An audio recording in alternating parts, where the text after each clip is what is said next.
मन मंदिर में पधारो भगवन, मन मंदिर में पधारो भगवन, भक्ति हमारी स्वीकारो,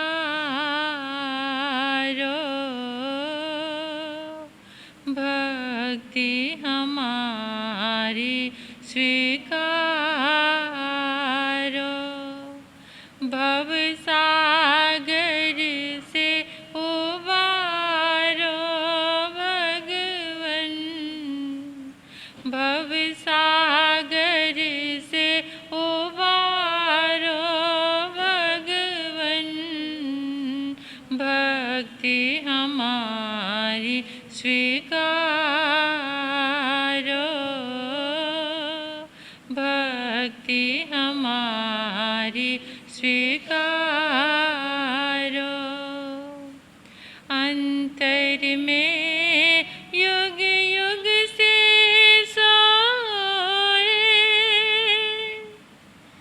आलस में कई जन्म खोए,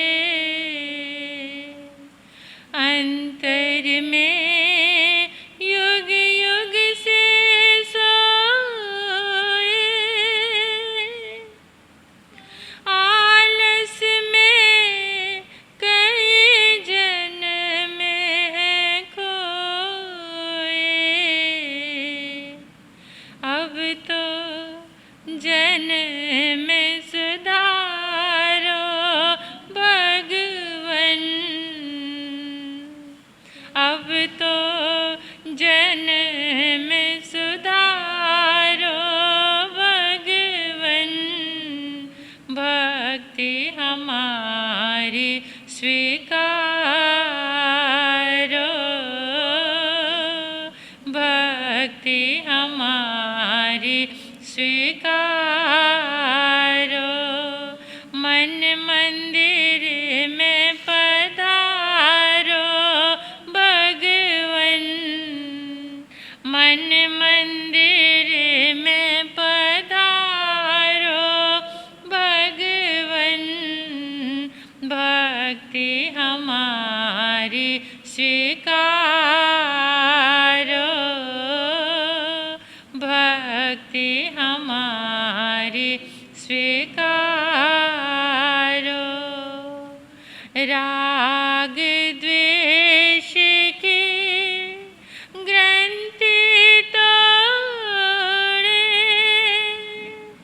आत्म घर से नाता जोड़े,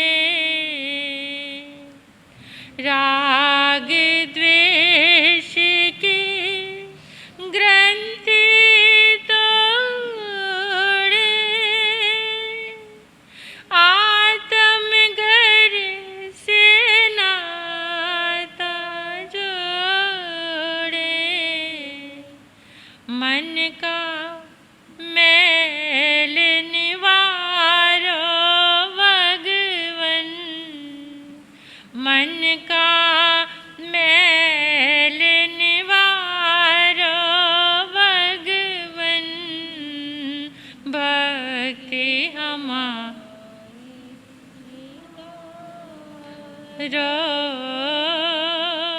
भक्ति हमारी स्वीकारो। मन मंदिर में पधारो भगवन, मन मंदिर में पधारो भगवन, भक्ति हमारी स्वीकारो, भक्ति हमारी स्वीकारो।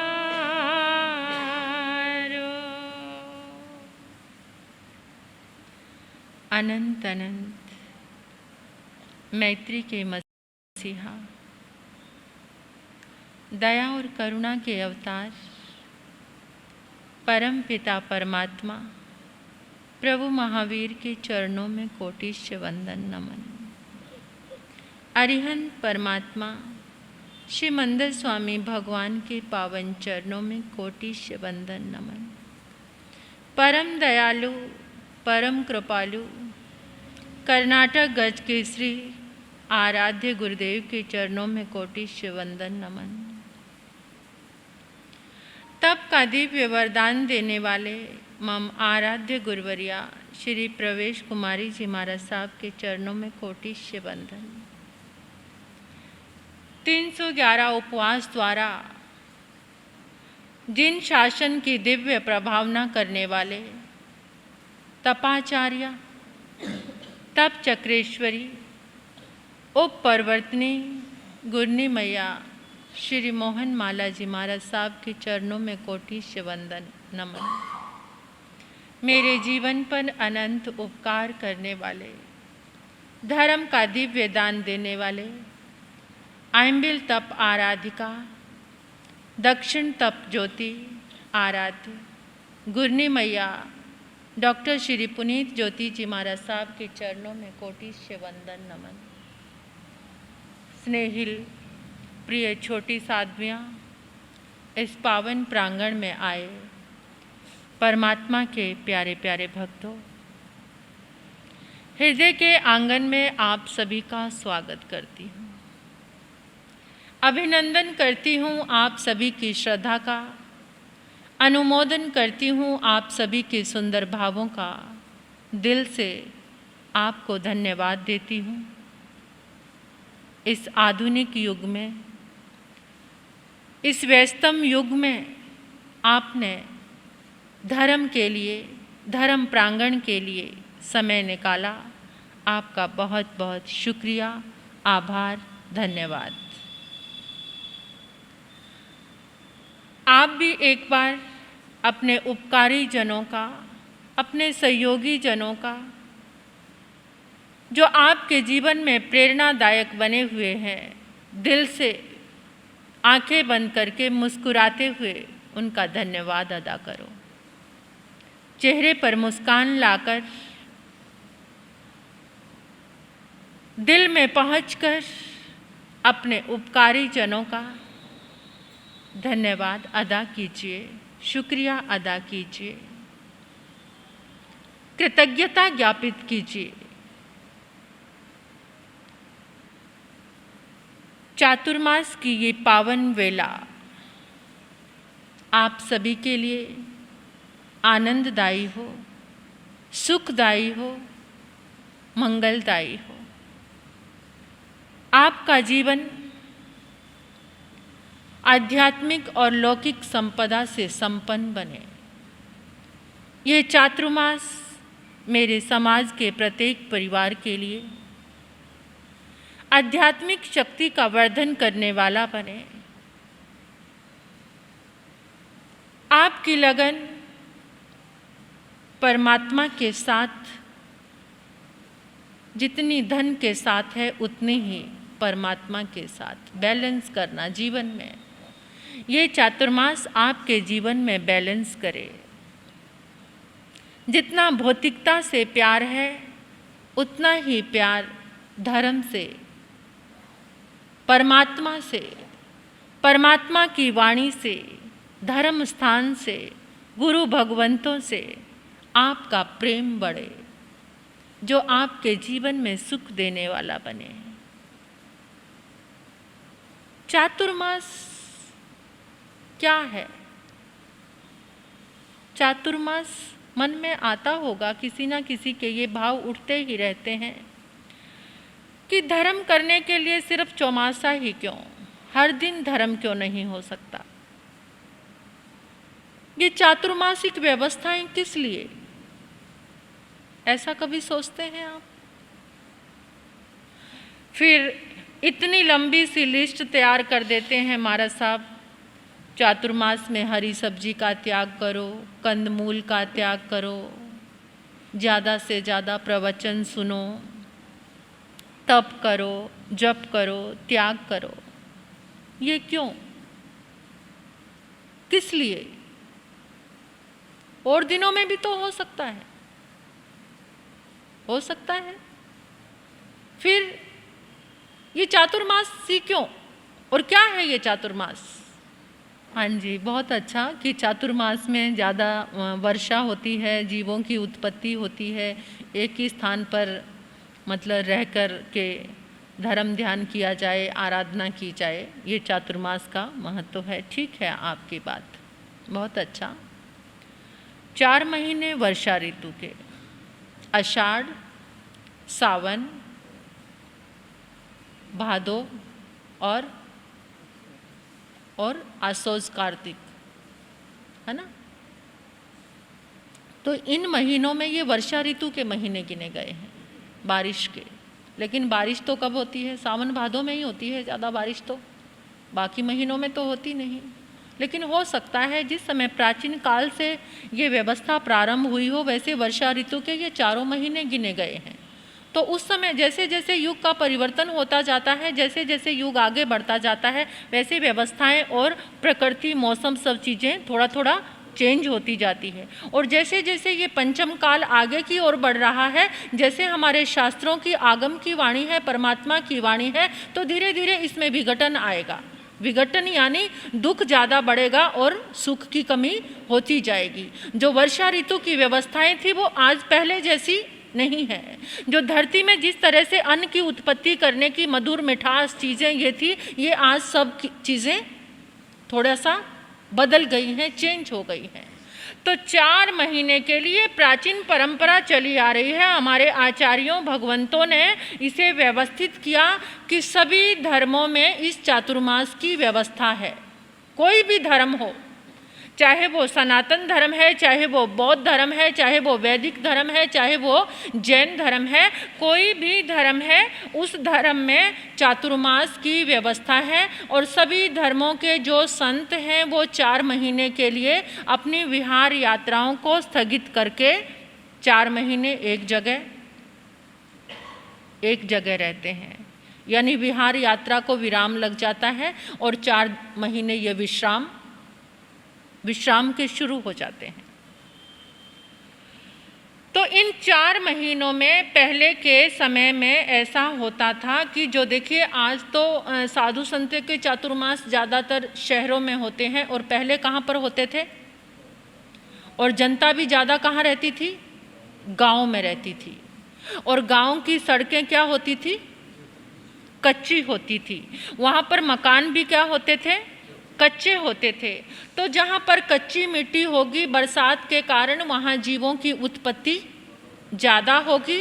और बारिश के कारण जो किसान लोग होते थे वो भी अपना काम वाम करके 4 महीने के लिए वो भी लोग फ्री हो जाते थे, क्योंकि बारिश में उतना खेती का काम नहीं रहता था। तो वो भी 4 महीने के लिए संतों के समागम में आकर धर्म ध्यान करते थे। उस समय पर्टिकुलर एक नाम नहीं था जैन का जो आज नाम बन गया है। उस समय ऐसा नाम नहीं था कि सिर्फ जैन लोग ही आते थे। उस समय किसान लोग, 3600 कौम सब साधु संतों का समागम करने के लिए आया करती थी। तो जो संत थे वो भी 4 महीने के लिए एक जगह अपनी संयम की यातना के लिए, जीवों की रक्षा के लिए, अपने आत्मा की रक्षा के लिए, रक्षण के लिए, यानी आत्मवर्धन के लिए, आध्यात्मिक शक्ति को बढ़ाने के लिए 4 महीने एक जगह रहते थे। लेकिन कुछ साधु संतों ने तो अभी व्यवस्थाएं बदल दी हैं, वो तो 2 महीने का चातुर्मास करते हैं। अन्य धर्मों में ऐसी व्यवस्थाएं हो गई हैं कि वो तो केवल, क्योंकि लोगों की रुचि को देखा होगा, लोगों की व्यवस्थाओं को देखा होगा कि 2 महीने आप लोगों को भी क्रेज कब तक रहता है? आप लोगों के अंदर भी उत्साह कब तक रहता है? पर्युषण तक।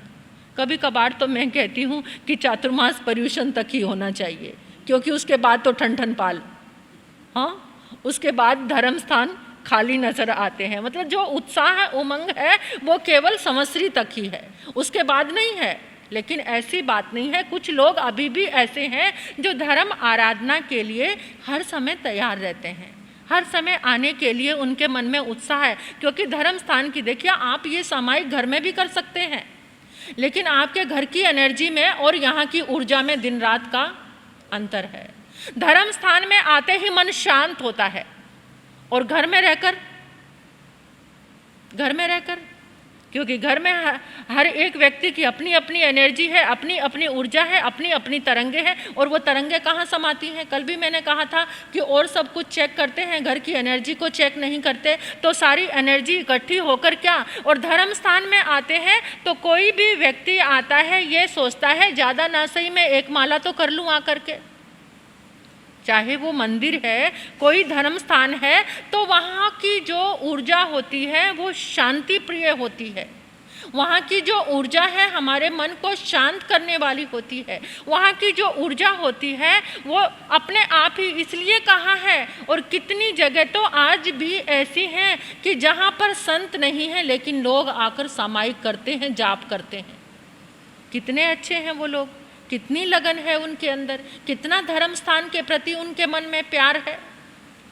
तो इस तरह से 4 महीने तक अगर आकर धर्म स्थान में आप धर्म करते हैं, सामायिक संध्या करते हैं, जप तप करते हैं, स्वाध्याय करते हैं, तो वहाँ की ऊर्जा को भी आप लेकर जाते हो, संतों की ऊर्जा को भी आप अपने साथ में लेकर जाते हो, उन तरंगों को भी लेकर जाते हो। तो कितनी बड़ी बात है।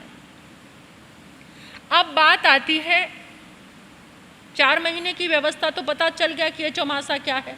4 महीने के लिए वर्षावास के होते हैं, उस वर्षावास में एक जगह रुकना है, बाहर जाएंगे तो हमारी यत्ना में दोष लगेगा, हम जीवों का रक्षण नहीं कर पाएंगे, कितना भी करो। बारिश के कारण नीलन फूलन, ये निगोद आदि जीवों की उत्पत्ति होती है। कितना भी आज भले ही चाहे पक्की सड़कें हो गई हैं, लेकिन बारिश में जो कच्चा जल है उसमें साधु को बाहर निकलना नहीं, उसकी यत्ना करनी है, उन जीवों की रक्षा करनी है, बहुत सारी चीज़ें हैं। अब ये आता है कि चातुर्मास में हरी सब्जी का निषेध क्यों किया गया है? चातुर्मास में हरी सब्जी और कंदमूल, वैसे तो कंदमूल कभी भी खाना नहीं चाहिए, कंदमूल का थोड़ा सा विवेक ही रखना चाहिए। अब लेकिन नहीं हो पाता तो कम से कम चातुर्मास में आप उसका विवेक जरूर रखना। हम सभी साध्वियों का पूरे जमीकंद का नियम है, आप लोगों को भी विवेक रखना होगा गोचरी के समय। निरंतर 12 सालों से हमने जब से आचार्य भगवान के ध्यान शिविर किए हैं, उस समय भी तब से मतलब ये विवेक आ गया कि जमीकंद आदि नहीं खाना। तो देखिए, अब हरी सब्जियां को किस लिए नहीं खाते हैं चातुर्मास में, क्यों? ये कोई मैं आपको धर्म के विधान की बात नहीं बता रही। ये हरी सब्जी ना खाना धर्म का विधान हो सकता है जो मानने वालों के लिए, लेकिन कुछ लोग इसको धर्म का विधान नहीं मानते। ये हमारे आयुर्वेद विज्ञान के हिसाब से, हमारे फिजिकल जो शारीरिक सिस्टम है उसके हिसाब से मैं आपको बताती हूँ। एक तो कारण देखो, जहाँ पर धर्म का विधान आता है उसका कारण ये है कि चातुर्मास में यानी वर्षा ऋतु में हरी सब्जियों में, उन पत्ते वाली हरी सब्जियों में हरे रंग के जीव पैदा हो जाते हैं जो नज़र नहीं आते। वो नज़र नहीं आएंगे, लेकिन हरे रंग के छोटे छोटे जीव उस हरी सब्जी में उत्पन्न हो जाते हैं। आप उसको लाएंगे, उसको बनाएंगे, तो वो दोष वो जीवों का क्या होगा?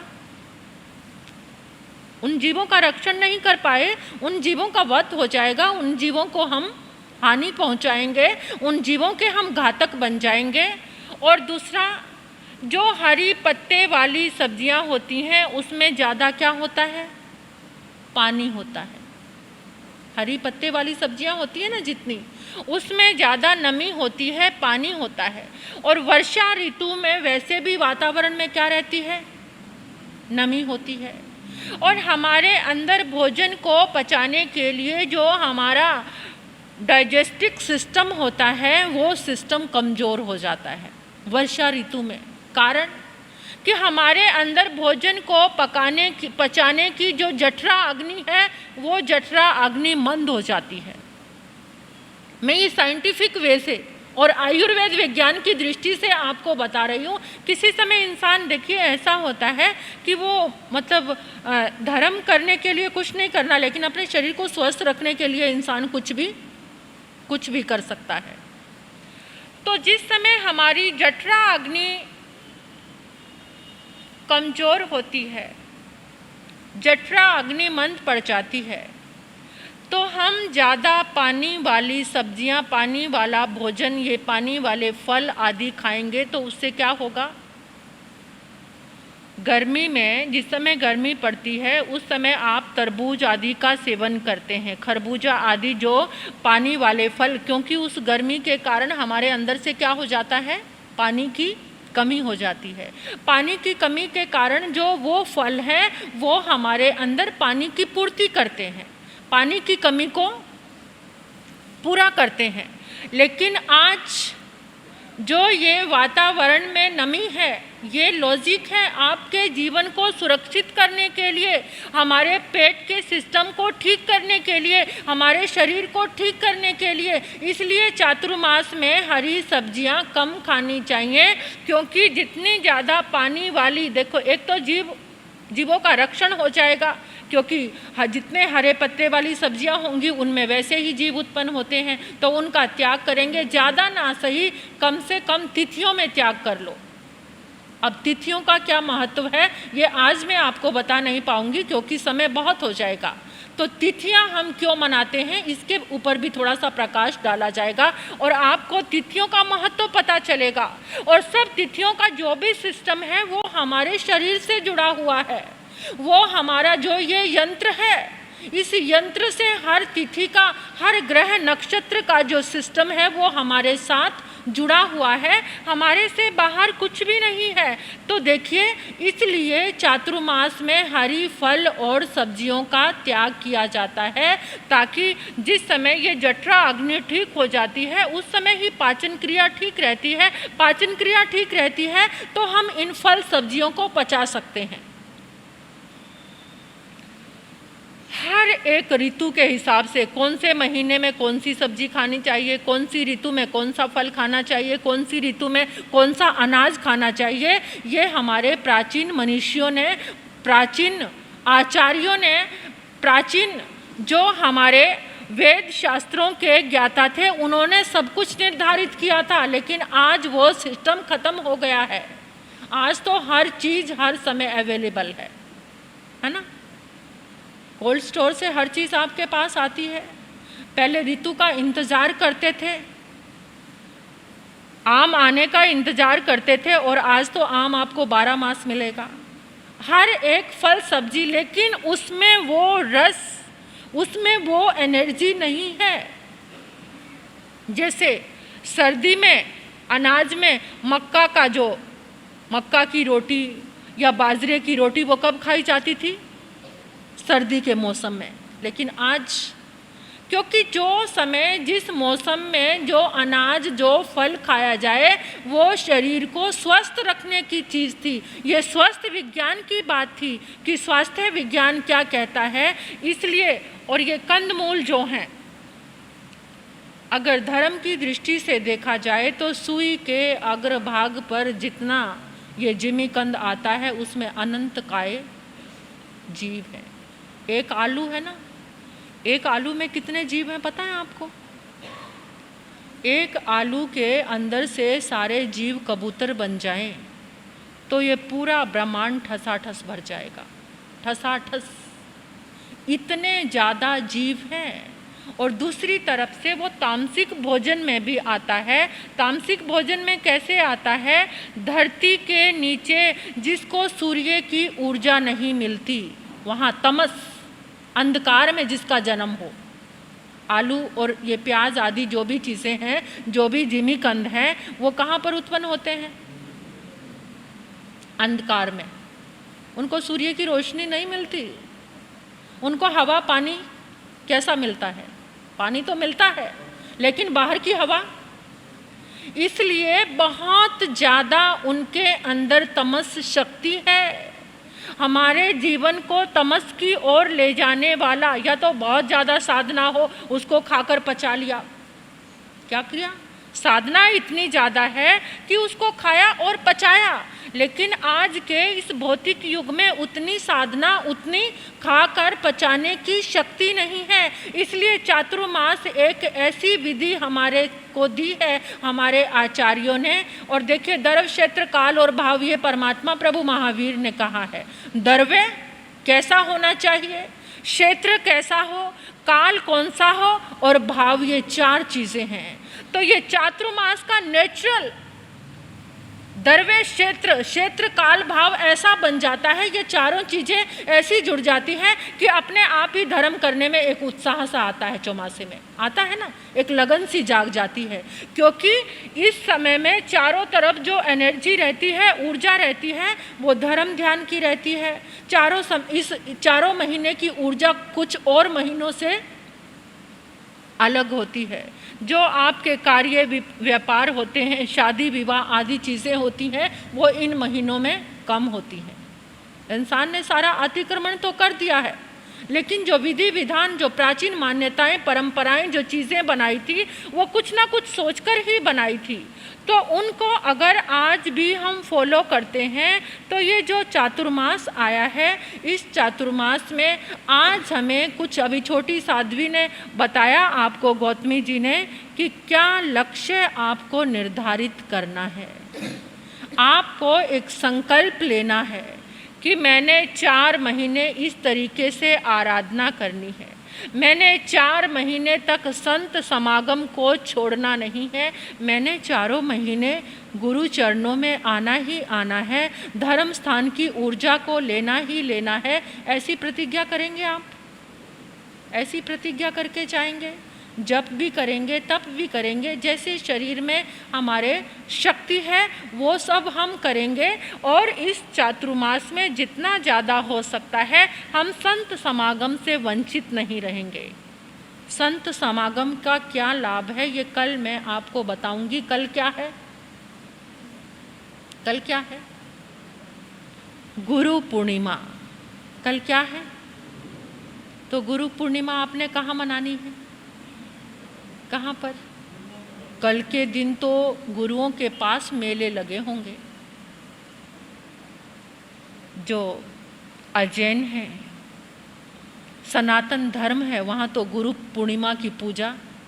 और मैं, कितने गजब की बात है, ये आपके साथ ही गुरुद्वारा है, सिर्फ गुरु ग्रंथ साहिब रखे हुए हैं, लेकिन उनकी श्रद्धा बहुत कमाल की है, समर्पण बहुत कमाल का है।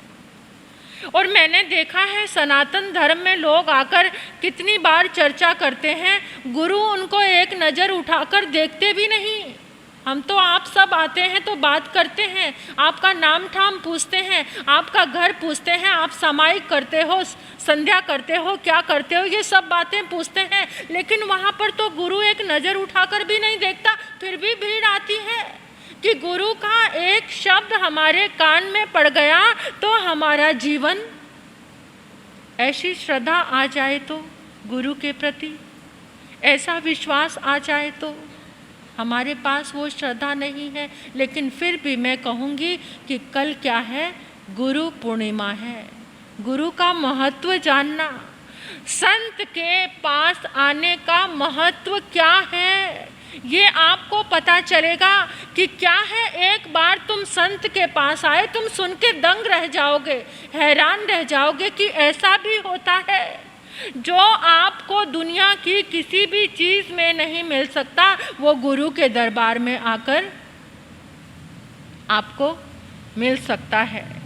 तो चातुर्मास की इन व्यवस्थाओं को अपने ध्यान में रख के, ये वर्षावास मिला है हमें धर्म ध्यान करने के लिए, जीवों का रक्षण करने के लिए, ज़्यादा से ज़्यादा धर्म की आराधना करने के लिए, ज़्यादा से ज़्यादा आत्म चिंतन करने के लिए। सुबह से लेकर शाम तक क्या किया है, 5 मिनट अपना आत्म निरीक्षण करने के लिए कि कितना सौदा आत्मा का किया है और कितना शरीर का या संसार का किया है।